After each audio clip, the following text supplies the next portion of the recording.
also talking about options in heating the house. So wood pellets, they are very nice. They look good. They have good aesthetics. You can sometimes the wood pellets bags are not that expensive, depending on the demand. The problem is sometimes you just don't find them, so you cannot count on them completely.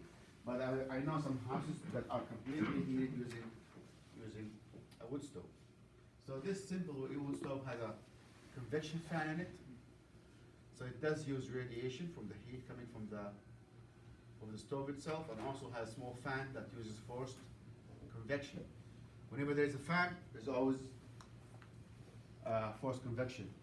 We also saw a lot of people, what do? They put a pan full of water on top of the radiator to speed up the process of heating, and also to moisturize the air because it gets dry very quickly.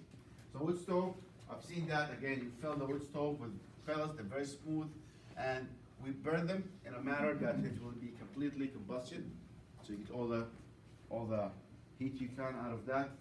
How they do that? You don't usually let it burn naturally. You blow air in it. It gets blowing hot in the middle. So they actually burn the wood pellet just like they burn fuel, with a lot of air and the right temperature. And sometimes for a two-story house, probably you will need a bag a day. A bag varies between $10 to $15. So if you want to do that every day, that's going to be a little bit tough. You can also do that as a side source of heat. So you can have a house that heated up to 50 using the hot water or forced air, and you have this in the living room when you want extra heat. It's also very quick acting. Once you turn it on, it will light up quickly. And again, it's electrical because there's a fan going through it, and there's an igniter. So you don't have to go and try to use some papers and light it up like a fireplace. So it has easy operation and installation. You just put it in there, plug it, and fill it with pellets. It requires you to have some kind of venting, not always though. So this one does not have a vent. Probably there's a vent to the outside. I don't see any vents coming in here. So make sure you do the proper venting.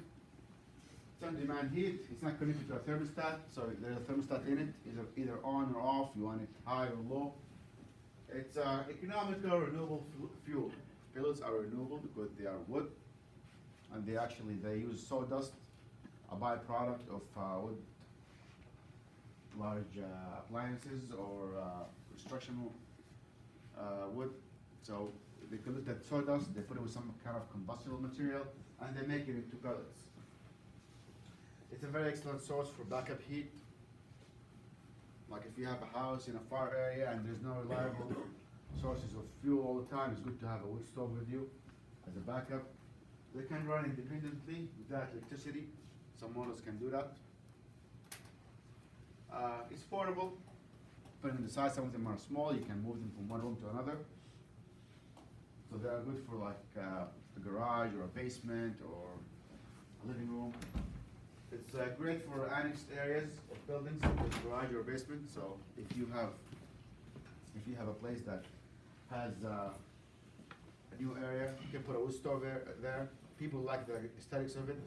It also smells good. Good ambient in a way, give the rustic a quaint look. So it's a good addition. And again, they're not very that inexpensive. And sometimes it's made out of, actually most of the time it's made out of steel, so it absorbs a lot of heat, it has a lot of heat inertia, which will dispense heat to the house. So, does anybody have a wood pellet stove? Should we get exposed to it? Not pellets. Yes, regular wood, yeah. Wood stove. Yeah. It's convenient to have, especially on those days when you hit people, we want to save money and you want to turn it off the heat and put some logs in there. It's very, very convenient.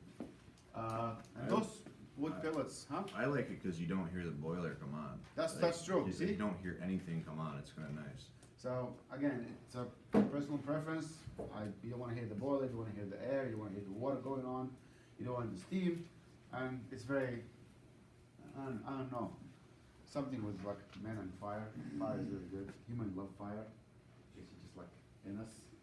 You can make a bonfire and everybody just suddenly get mesmerized looking at it. It's very nice. So it's one of those things that you want to have in your house, I mean, as a backup. But again, I've seen houses that depend completely on it. For the entire winter, they do not need to use oil or gas, but they do have the connection for that. Again, it depends on how insulated your house is and how much heat you need. Okay? Disadvantages: wood pellets do not have high energy density. That's why you need a lot of those bags. So I've seen places where they use wood pellets, and in the beginning of the season, you fill an entire room with bags of pellets for the entire year. So when you can get a hold of those, you will store a lot of wood pellets. I know a lot of houses, especially in very far areas like in the woods or whatever, and they have only wood stoves for the entire house. So sometimes wood stove coupled with like forced air or a fan, so it will heat the entire house eventually. But again, they're not reliable source. Sometimes you find them, sometimes you don't. The price is different depending on the production.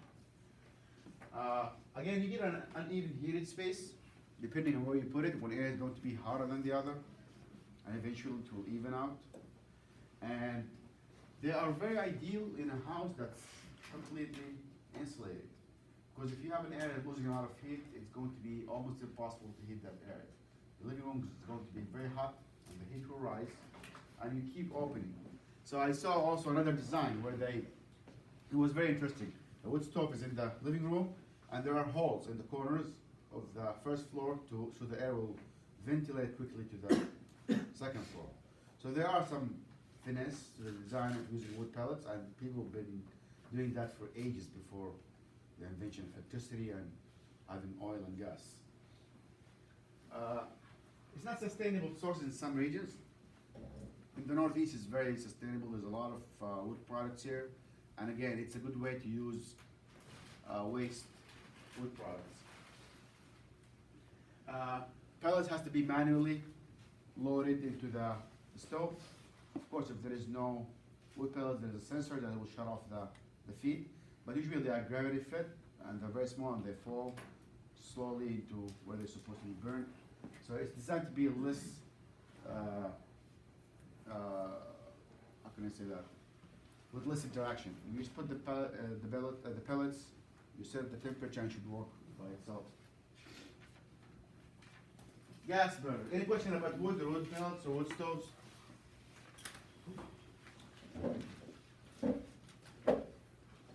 Gas burners, they're very convenient. If you know how to operate a grill, probably you understand how this thing works.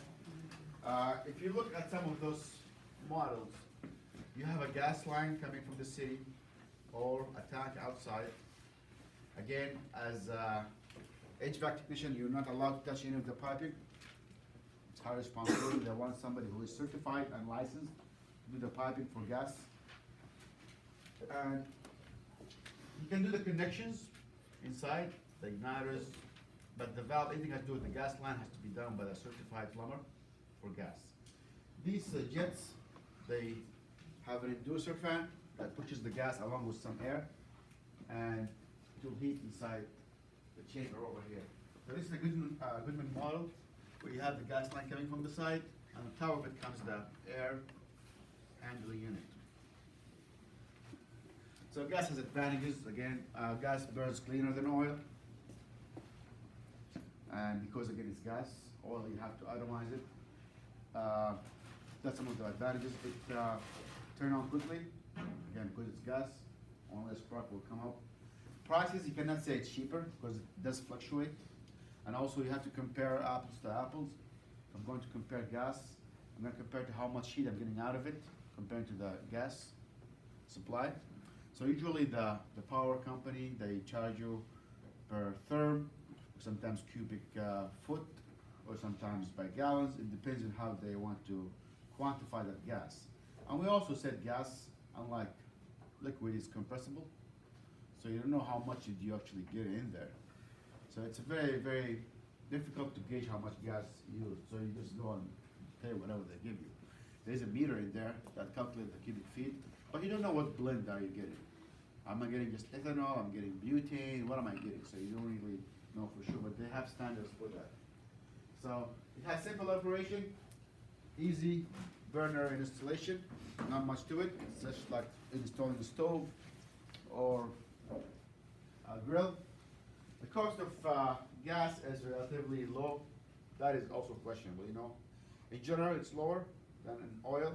And also, if you have a gas line, it will be a smart thing to connect to it. If the city has gas, maybe you should do that. Again, there are a lot of regulations against gas and gas connections. Some people are hesitant about storing large vessels of gas in their houses. That's a lot of code and it's very expensive. And because again, gas is pressurized, it has to be outside the house. There's a lot of codes about it. Unlike oil, I mean, oil doesn't have a lot of code, but gas is more combustible. Gas leak is more dangerous. They're both dangerous and toxic, but gas is more because it can cause you to, what? If you smell gas, well, it's going to be very difficult for you to breathe. You can suffocate, you die of asphyxiation. So you want to be careful with gas. So do you know that natural gas usually is odorless? Odorless? Yeah, you don't smell it. Usually? Huh? Usually, really? It is. So they have to scent it. Yeah, I was gonna say. Something very strong so you'll smell it. And have this distinctive smell so you know you're smelling gas. But all gases, methane, ethane, butane, propane are odorless. So they have to be scented, and so you can smell the gas. The problem is if after exposure to gas for a while, you don't smell it anymore, that's another problem. So you can go to somebody's house. I used to go to one of my friend's house and he had a gas stove with a pilot. Sometimes the wind comes and take out the pilot and it will leak all over the kitchen. Not enough to ignite, but whenever I go there, I smell gas. But he doesn't smell it anymore.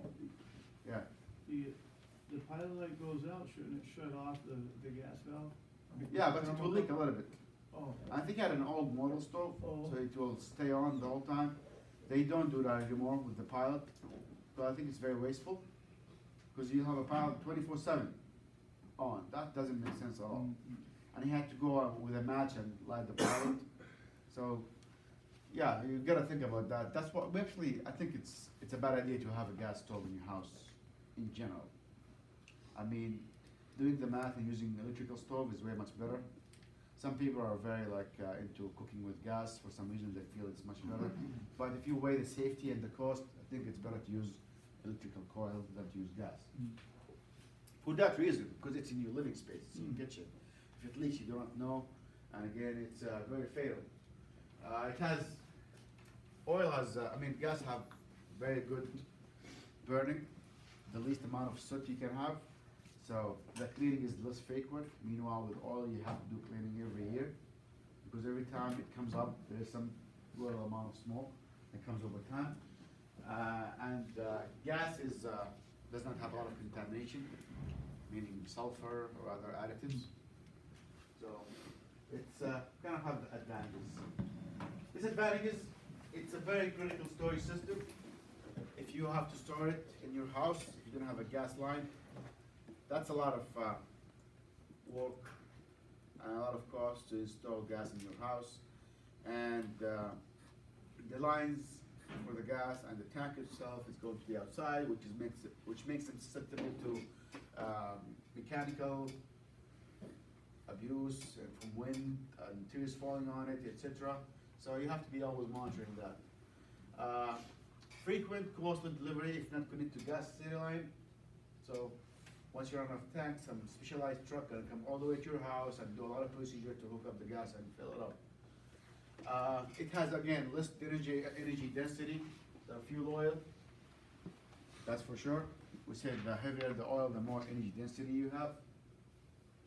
Requires hot air system or warm water system to distribute the heat. So you're gonna heat. It's kind of the same with oil in a way. You have to some kind of distribution system. And installation must be done by a certified plumber. Okay, can you think of any other disadvantages of gas? Very dangerous, I guess. It's very dangerous if there is a leak. Leak is a big deal, It's not renewable. huh? I mean, it's not renewable. Maybe you can use natural gas, you can say natural gas is renewable, that's another point. What else?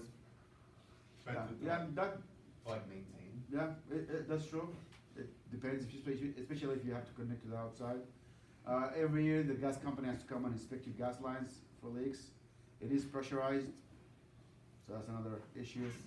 And it And, doesn't burn, it ignites, it combusts, it doesn't burn slowly like oil would. Actually, oil, after you atomize it, burns the same way as gas. You kind of make it to a vapor, so it does combust at the right But by temperature. that point, it's But I see your inside. point, yeah. It's- If you have it's- like a leak or something, yeah, you know, it's like you easy- see the movies. Yeah, easier to ignite, because it's spread out. It can build pressure as well. So they tell you whenever you smell gas, what is the first thing you do? Turn it off, and what else? Huh? What else? First thing, open the windows. First thing, open the windows, because that will dilute the concentration, so it's not going to ignite. Open the window, ventilate the place to make sure of the concentration, so it will not ignite and it will not suffocate you. I know, some of these gases are usually heavier than air, so it will stay the bottom floor, so you want to be careful with that. So that's gas, and one of the sources we use for heat, and it's necessary for places like New England. You cannot do without having gas, or at least or oil. Okay, then fuel oil burners. I think if I have to take a guess between oil and gas, I would say it's 50-50 or 40-60 for gas and oil, depending on the town. Some towns used to have a lot of gas infrastructure, then they stopped doing that and they use oil. For dense cities, usually if you don't have a gas line, they don't want you to have a tank. Imagine having a tank in a busy city outside of gas. There's a lot of streets and busy streets with cars in it. That's an accident waiting to happen. If somebody are driving into it or something, you will see it more and mostly like areas like South Hadley maybe, or with not a lot of traffic. In Springfield, I think it's impossible to have a gas tank outside. It's against the code. So the code depends on the city and how you have it. So also there's a lot of regulation when it comes to gas lines. How we're gonna put the gas lines. It has to be buried, of course. Is the city ready for it? How do we do the branches? It costs a lot of money to do the infrastructure for gas. So oil is still very popular, and again, it's less combustible than gas, less hassle, and you can keep it inside. There's no way you will keep a gas tank inside in Massachusetts, as long as I know. From what I've seen, it has to be outside for gas tanks, and they're huge. The big gases, I think, are like 500 gallons capacity, so you don't want to have that inside. So fuel oil burners, we are going to be very, very familiar with those. In a way, people appreciate how the simplicity of it in a way, and how is the fuel is liquid, doesn't seem as dangerous. And it's good for business. We're going to be doing this, so it's good. And there's a possibility of making that into renewable in a way if we use biofuel. So, and again, ultimately, if you want to like think about the future, you want things to be mostly heat pumps, and you can have oil and gas just for 2 months a year, which is way much better than just depending completely on gas or oil. Advantages: they have high energy density. Probably you've seen when we fired up the pump that it's really heat up quickly. So the heat you get out of oil is significant. What is the combustion temperature for oil? 500. So you get about 600 degrees in the combustion chamber, which is significant. What's the temperature for gas? For gas, also around like 400 and 600, depending on the blend. If you measure the temperature of a butane lighter, that will give you the temperature. It's around 400 to 600. Easier delivery than gas in comparison. It costs less because the truck doesn't have to be pressurized. There's not a lot of hazards as much as gas. I mean, there is a hazard, but it's not the same. And, yeah. It can be used in areas where there's no city gas. So is gas, but you have to deliver it over there, and this will all add to your cost. Relatively more economical than electrical heat. So if I'm going to use coils, not heat pumps, oil is more economical. Except when it comes to temperature of 0, 12, like last week it was 12 or something. That's really cold. So I don't think a heat pump will be able to catch up with the heat demand. With oil, you can manage a little bit. The advantages involved in installations, you have to put in oil lines and safety equipment, but that's only in the installation. And require frequent tune-ups. Every season you have to do a tune-up, even though people do not, but you have to. It's mandatory to do a tune-up because every year you do not do the tune-up. Let's say even if everything is working, the efficiency will drop by at least 5% by the end of the season. So let's say the combustion efficiency was at the beginning of the season 85. By the end of the season, it's going to be 82. By the next year, it's going to be 70, and so on. It's going to start to drop, and eventually you'll just burn oil and not getting any heat inside. Oil spills are very problematic and leaks. That's why we want to make sure there are none of those spills. That's why we do a lot of precautions, and we also try always to check for leaks in the pipes. Less efficient combustion than natural gas. That makes sense because we have to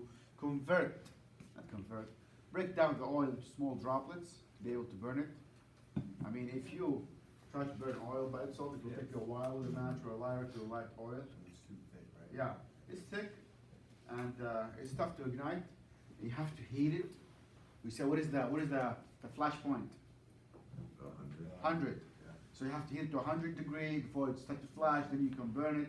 So it's very involved to get it to burn.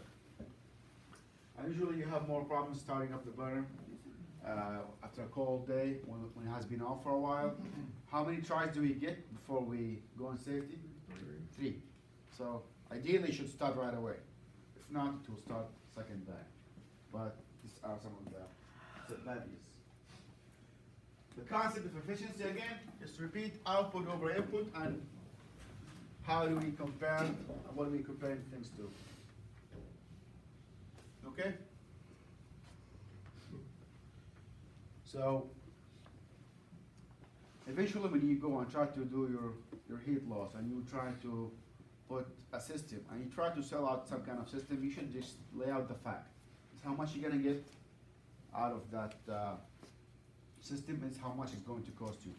There is a formula in the H22 book, at the end of the book, that shows you and gives you how to calculate the heat loss. I mean, how much would that cost you? How much it would cost you in that house for a year? Okay, I'll stop the video here.